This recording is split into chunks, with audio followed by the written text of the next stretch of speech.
Hi family, I trust that all is well with you on this third day of January 2026. Yes. For those of you who may not know, I am indeed a pastor. Alright. And so for me, the year begins with today being a Saturday. Finds me heading out to commit a body. Alright, going to conduct a funeral service. Okay.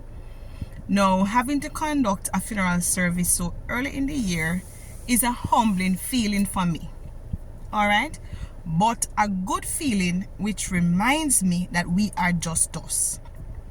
And though I have gotten the privilege, based on being a pastor over the years, to conduct funerals, commit the dead, do the burial service and all of that, I know one day somebody will be doing that for me. Another pastor will be committing my body too.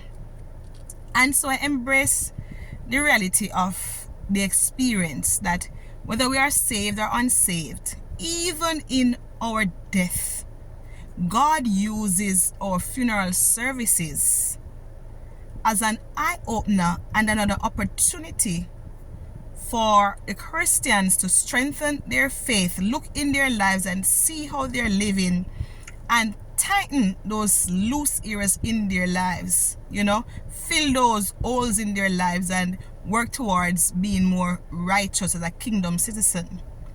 And for the unbelievers who will come to funerals, he uses it also, for those who would realize, even as we preach our sermons and try to remind them that, and that this is another opportunity to give their hearts to Jesus, as we make the altar calls at funeral also, God give us an opportunity for a new life, even when the life of another have passed away.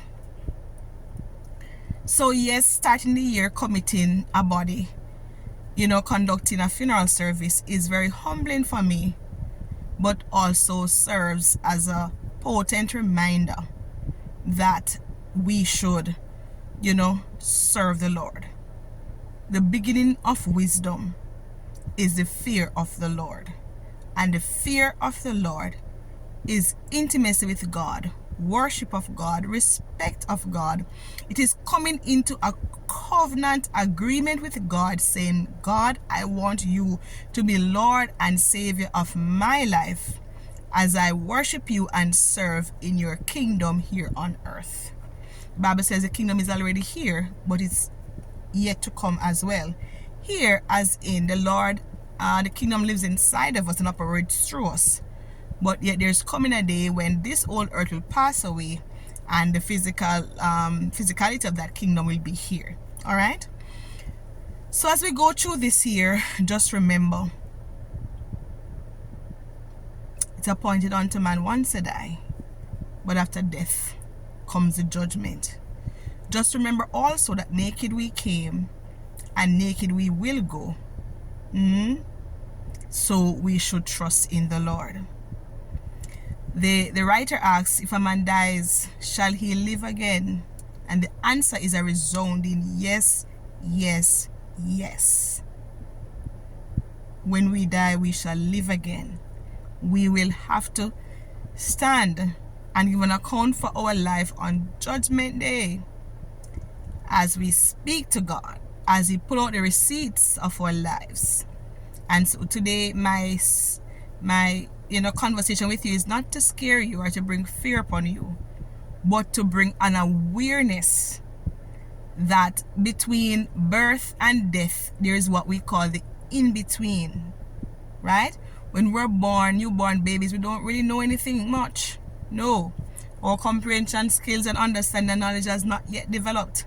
When we die, it is shut down. Our knowledge, wisdom, understanding is shut down because there is no life in us. But there is what we call the in-between birth and death. What we do with that amount of years, what we do with that life, is what makes the difference. And so today, as pastor, as Reverend Edwards, I implore you to make Jesus your choice. Start this year with wisdom.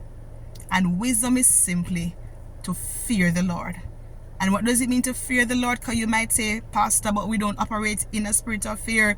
Not that kind of fear where we cringe and we quiver and we are afraid of duppies or demons and those things. No. It's what we call a reverential fear, a respectful fear where we honor him. An exchange of word is for that is what? Where we honor him and serve him. Alright? So as I drive off at this moment to conduct this funeral, commit another body to the grave, I implore you, choose Jesus. Say yes to Jesus. Make your calling and election sure.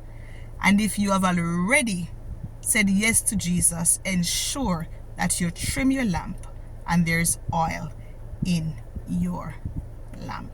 Have a good one.